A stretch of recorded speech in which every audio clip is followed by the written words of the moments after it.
بعض لوگ جو تراویح کو 20 نہیں مانتے اور 8 رکعتیں مانتے ہیں، کیا 8 رکعتیں تراویح کی مانتے ہیں اور 20 کو بدعت کہتے ہیں اور کہتے ہیں ثابت نہیں۔ اب 8 رکعتیں تراویح، کیا ایک بات یاد رکھ لیں، کسی حدیث صحیح سے 8 رکعت تراویح سرے سے ثابت نہیں ہے، نہ صحیح سے نہ ضعیف سے۔ اگلی بات کہہ رہا ہوں، کسی ضعیف حدیث سے بھی نماز تراویح کی 8 رکعتیں ثابت نہیں۔ بات کو سمجھ گئے؟ اب وہ بنیاد جو بنیادیں ہیں، سب سے بڑی جو ٹھوس دلیل ان کے پاس ہے وہ صحیح بخاری کی ایک حدیث ہے، جس کو امام بخاری کتاب رمضان میں لائے ہیں۔ ماہ رمضان میں تراویح کے ذیل میں قیام لیل، رمضان اور تراویح کے باب میں امام بخاری لائے ہیں، باب ہے۔ اور ایک باب جب امام بخاری کوئی باب قائم کرتے ہیں بیٹے، تو اس کا مطلب یہ نہیں ہوتا کہ یہ احکام اور سنن کی کتابوں کی طرح ہر حدیث اب عین فقہ کی کتابوں کی طرح بنوان اس باب کے مطابق نیچے ہوگی، نہیں۔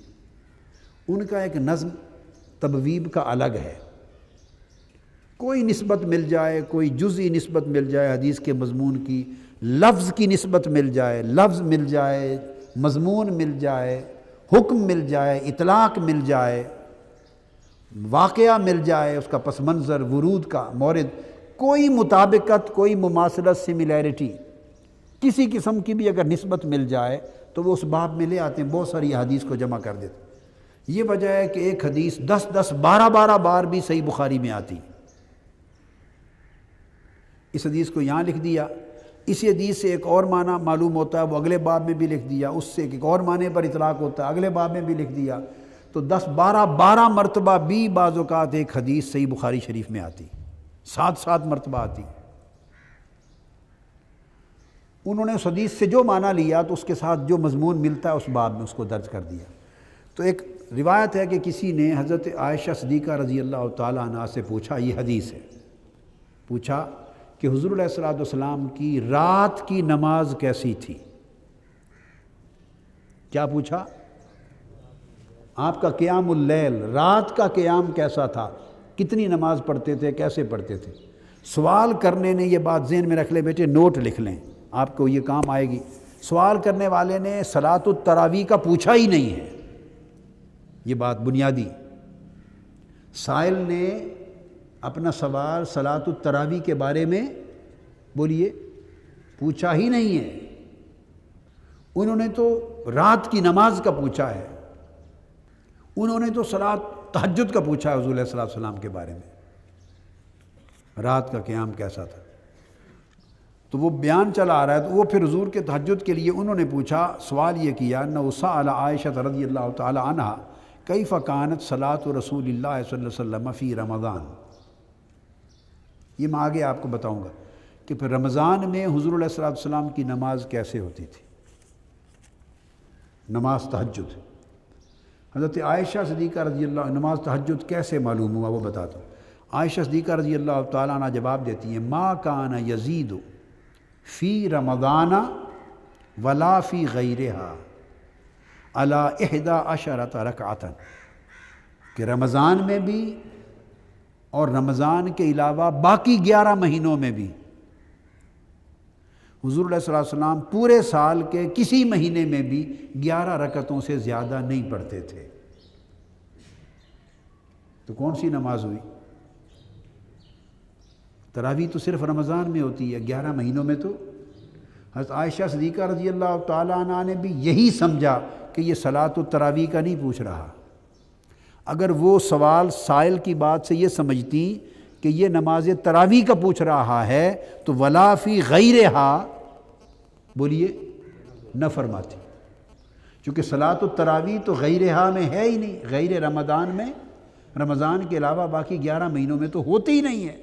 پھر وہ یہ نہ کہتی کہ فی رمضان ولا فی غیرہا، اس کا مطلب ہے وہ ایک ایسی نماز کی رکعتیں بتا رہی ہیں جو نماز رمضان میں بھی راتوں کو پڑھی جاتی ہے اور غیر رمضان باقی 11 مہینوں میں بھی پڑھی جاتی ہے اور وہ صرف صلاۃ التہجد ہے۔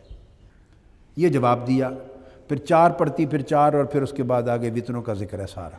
اب یہ جو میں بتانا چاہتا ہوں، امام بخاری نے یہ حدیث، اب حدیث کے متن میں تو سرے سے تراویح کا ذکر ہی نہیں، نہ سوال میں، اور جواب نے تو تصریح کر دی ہے، جواب نے تو تصریح کر دی ہے کہ یہ ہے ہی وہ نماز جو پورا سال پڑھی جاتی، وہ تہجد ہے۔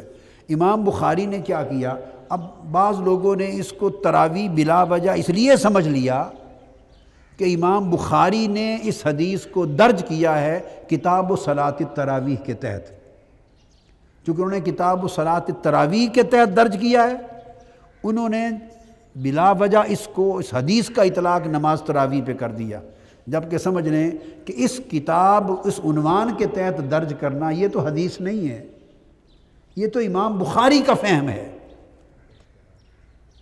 اور وہ وجہ کیا ہے کہ چونکہ تہجد رمضان میں بھی پڑھی جاتی ہے اور غیر رمضان میں بھی پڑھی جاتی ہے، سوال اسی کا تھا ذہن میں ان کے پوچھنے والے کہ یہ تھا کہ کہیں جب رمضان آ جاتا ہے اور رمضان میں تراویح شروع ہو جاتی ہے تو کیا نماز تراویح کی وجہ سے تہجد ختم تو نہیں کر دیتے تھے؟ کہ یہ تو نہیں تھا کہ تراویح آ گئی تو پھر تہجد قیام اللیل نہ کرتے ہوں یا کم کر دیتے ہوں؟ پوچھنے والے کا مقصد ذہن میں یہ تھا، تو اس پر انہوں نے جواب دیا کہ وہ 11 ہی پڑھتے تھے اور اس سے زائد نہیں کرتے تھے۔ اب امام بخاری نے یہ دے دیا اس کو صلاۃ التراویح کے باب کے تحت۔ اب اگر امام بخاری کا باب قائم کرنا ہی حجت ہے تو میں جو بات سمجھانا چاہتا ہوں، امام مسلم کی طرف آ جائیے۔ امام مسلم نے پوری کتاب رمضان اور صلاۃ التراویح کی کتاب قائم کی ہے صحیح مسلم میں، اور ساری کتاب و صلاۃ التراویح میں امام مسلم یہ حدیث نہیں لائے۔ یہ بات خاص نوٹ کرنے والی۔ کیا مطلب ہے کہ امام بخاری کا جو نظم ہے ابواب کا، وہ امام بخاری سے امام مسلم کا بہتر ہے۔ امام بخاری کے ہاں ایک ہی حدیث 10 12 جگہ منتشر ہو جاتی ہے، چونکہ جو باب بندی ہے وہ موضوع اور مضمون کے اعتبار سے اس میں سختی نہیں ہے، کئی چیزیں ادھر، کئی چیزیں ادھر، کئی چیزیں ادھر آ جاتی ہیں، جو نسبت مل گئی کر دیتے ہیں۔ امام مسلم کے ہاں تبویب ہے، جامعات میں، جامع میں، سنن تو پھر احکام آ جاتی ہیں۔ امام مسلم جیسا نظم باب بندی میں کسی کتاب کا نہیں ہے، وہ تمام احادیث کو اکٹھا کر دیتے ہیں، ایک ہی مضمون اور ایک ہی جگہ لے آتے ہیں، تمام اسانید کو بھی جمع کر دیتے ہیں، تمام طرق کو جمع کر دیتے ہیں، تمام ایک ہی مضمون کی حدیث کو ایک یکجا کر دیتے ہیں، اور تبویب کا نظم ان کا اچھا ہے۔ اب امام مسلم بھی امام بخاری کے ساتھ ہیں۔ میں 2 باتیں بتانا چاہتا ہوں۔ امام مسلم پوری کی پوری آپ کتاب رمضان اور اس میں قیام اللیل رمضان کا، اور انہوں نے الگ باب قائم کیا صلاۃ التراویح۔ اب بس آپ نوٹ کر لیں، کتاب صلاۃ التراویح رمضان میں امام مسلم نے باب قائم کیا، اور پوری کتاب میں صلاۃ التراویح کی کتاب میں امام مسلم یہ حدیث نہیں لائے۔ اب یہ بات سمجھ گیا نا؟ یہ پوری سند اور ذمہ داری کے ساتھ لکھ دیں۔ تو اس کا کیا مطلب ہوا کہ امام مسلم کو صلاۃ التراویح کے تحت اس حدیث کو لانے پر اختلاف ہے، انکار ہے، امام مسلم کا انکار ہے اس باب کے تحت یہ حدیث لانا۔ وہ سمجھ رہے ہیں کہ یہ فی رمضان ولا فی غیر ہی ہے، اسے رمضان کے تحت کیوں لایا جائے، تراویح کے تحت کیوں لایا جائے، یہ تو نماز تہجد ہو رہی ہے۔ میری بات آپ سمجھ گئے نا؟ یہ ہو رہی ہے تہجد کی بات، تو اسے رمضان میں اور تراویح میں کیوں لائیں؟ آپ فالو کر گئے نا؟ تو پہلی بات، امام مسلم اس کو تراویح کے باب میں اور اس کے کتاب میں یہ حدیث لائے ہی نہیں ہے، تو انہوں نے گویا انکار کر دیا ہے اس باب میں اس حدیث کو لانے سے۔ اب کوئی کہہ سکتا ہے، شاید ہی کوئی کہے گا امام مسلم تک یہ پہنچی نہیں روایت، اس لیے نہیں لائے۔ وہ سن لیں، امام مسلم کے پاس بھی یہ حدیث ہے اپنی روایت کے ساتھ، اپنی سند کے ساتھ، اور امام مسلم اس کو کتاب التہجد میں لائے ہیں، رمضان کو نکال کر ختم کر کے پھر قیام کو لائے ہیں باب صلاۃ اللیل میں، باب صلاۃ اللیل میں۔ نفلی نمازوں کا جب بیان شروع کیتا ہے نا، باب صلاۃ النافلہ اور قصر الصلاۃ ساری، تو کتاب الصلاۃ میں لائے ہیں اور تہجد میں لائے ہیں، وہ کتاب رمضان میں امام مسلم اس کو لائے ہی نہیں ہے۔ یہ باب ہے نمبر 17، باب صلاۃ اللیل و عدد رکعات النبی صلی اللہ علیہ وسلم فی اللیل، رات کی نماز یعنی تہجد کی نماز اور اس کا عدد۔ آپ سمجھ گئے؟ تو امام مسلم نے کیا کیا، پورا اشکال رفع کر دیا۔ جتنی حدیثیں 11 رکعتوں کے پڑھنے کی تھیں، امام مسلم نے اس باب میں، یہ تہجد کی نماز ہے اور اس کی رکعتیں، ان کو اکٹھا ایک باب میں جمع کر دیا۔ ان عائشہ رضی اللہ تعالی عنہ ان رسول اللہ صلی اللہ علیہ وسلم کان یصلی باللیل 11 رکعۃ، یہ پہلی حدیث۔ پھر دوسری حدیث، پھر آگے فرمایا ان عائشہ زوج النبی صلی اللہ علیہ وسلم کان رسول اللہ یصلی الی الفجر 11 رکعۃ، دوسری حدیث لے آئے۔ پھر تیسری حدیث ان عائشہ کان رسول اللہ صلی اللہ علیہ وسلم یصلی من اللیل 13 رکعۃ، 11 تھی نا، اب جب 13 ہو گئی تو فجر کی 2 رکعتیں یا شامل ہو جاتی ہیں سنتیں، یا تحیۃ الوضو شامل ہو گیا تو وہ 13 بن گئے۔ آپ سمجھ گئے نا بات کو؟ تو یہ 11 رکعتیں تہجد کی وہی رہیں، 8 وہ اور وطر کی اور نفل کی وہ لائیں۔ پھر اس کے بعد اگلی حدیث عن عائشہ اخبرت ان رسول اللہ کان یصلی 13 رکعۃ۔ اب یہ تمام حدیثیں جمع کر کے پھر وہ جو حدیث امام بخاری لائے تھے اس کو امام مسلم نے روایت کیا ہے، وہی ان ابی سلمہ بن عبد الرحمن انہ سأل عائشہ رضی اللہ تعالی عنہا کیف کانت صلاۃ رسول اللہ صلی اللہ علیہ وسلم فی رمضان قالت ما کان رسول اللہ صلی اللہ علیہ وسلم یزید فی رمضان ولا فی غیرہ علی 11 رکعۃ۔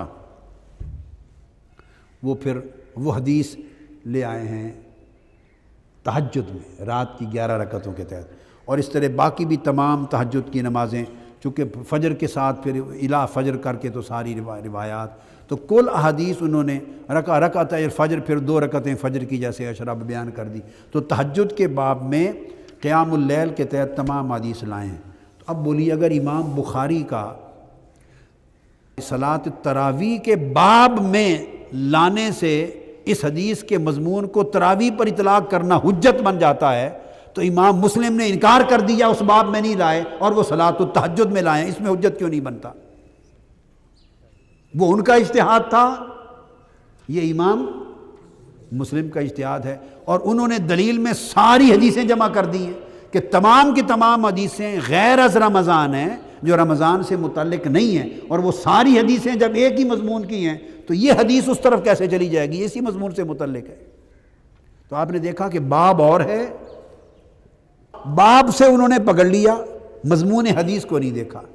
تو اگر وہ سند ہے تو یہ امام مسلم کی میں نے آپ کو سند دی ہے، کہ ایک تو میں نے امام مسلم کا بتایا کہ وہ صلاۃ التراویح میں نہیں لائے، اور دوسرا بتایا کہ قیام اللیل تہجد میں لائے ہیں۔ اب امام بخاری کا آ جائیے، امام بخاری کا اجتہاد بھی وہ صلاۃ التراویح نہیں ہے، امام بخاری نے بھی اس نماز سے مراد صلاۃ التراویح، یہ ان کا بھی اجتہاد نہیں ہے، یہ تو آج کے لوگوں نے خود اجتہاد بنا لیا ہے۔ امام بخاری کا تو ایک انداز ہے، ایک نظم ہے ابواب کا، وہ تو چونکہ رات کی نماز کا پوچھ رہا تھا سائل، اور اس نے پوچھا تھا رمضان میں کیسی پڑھتے تھے، کہ کہیں ایسا تو نہیں کہ ماہ رمضان میں رات کی نماز یعنی تہجد کے معمول اور رکعتوں میں تبدیلی آ جاتی ہو۔ تو چونکہ رمضان کا نام لے لیا سائل نے، تو امام بخاری نے لفظ رمضان کی وجہ سے ادھر ڈال دیا۔ اب اگر امام بخاری اس کو صرف نماز تراویح پر معمول کرتے تو پھر وہیں رکھتے، اب خود امام بخاری اس کو دوسرے مقام پر کتاب التہجد میں بھی لے آئے ہیں۔ آئیے یہ بخاری شریف، اسی بخاری میں امام بخاری خود یہی حدیث کتاب التہجد میں بھی لے آئے ہیں، اور یہاں عنوان کیا تھا وہی قیام النبی صلی اللہ علیہ وسلم باللیل فی رمضان و غیرہ، وہی حدیث کتاب التہجد ہے۔ یہ بخاری کتاب التہجد باب 16 حدیث نمبر 1147 1147، وہی انہ سأل عائشہ رضی اللہ عنہا کیف کانت صلاۃ رسول اللہ صلی اللہ علیہ وسلم فی رمضان فقالت ما کان رسول اللہ صلی اللہ علیہ وسلم یزید فی رمضان ولا فی غیرہ علی 11 رکعۃ۔ میں پوری حدیث اس میں آ گئی۔ تو امام بخاری بھی اس کو کتاب التہجد میں لائے ہیں۔ تو اب اس مسئلے کو یوں ہوگا کہ امام بخاری دو جگہوں پر لائے۔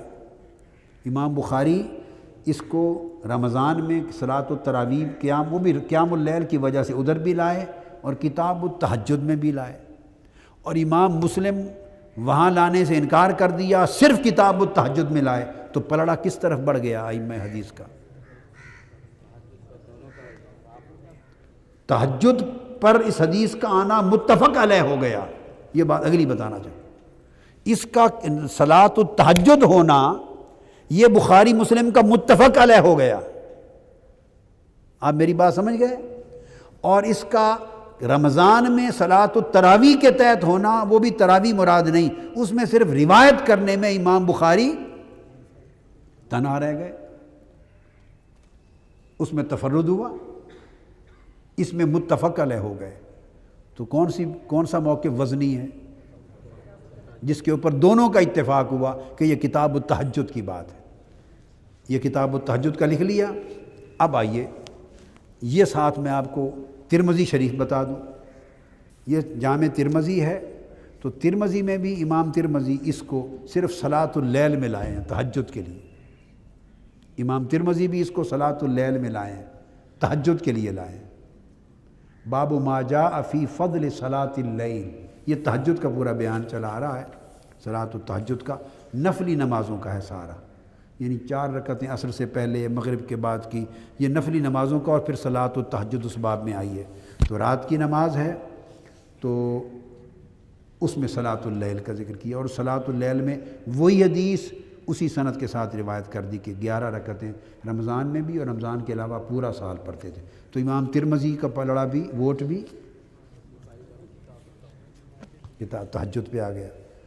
اب یہ بات میں نے آپ کو جو کہی تھی یہ رکھ لیں، سمجھانا مقصود ایک نقطہ تھا کہ کبھی ایسا ہوتا ہے کہ اس سے یہ بھی ایک فن ہے کہ کس نے کس باب کے تحت لایا ہے، کس نے کس باب کے تحت، اس سے اس محدث کا، امام الحدیث کے فہم کا پتہ چلتا ہے، اس کے مسلک کا، اس کے مشرب کا، اس کے موقف کا، رجحان کا پتہ چلتا ہے، اور وہ رجحان اس حدیث کے معنی کو سمجھنے میں مدد دیتا ہے، ایک سند قائم ہو جاتی ہے۔ آفیشیل یوٹیوب چینل کو سبسکرائب کریں اور بیل آئیکن کلک کریں۔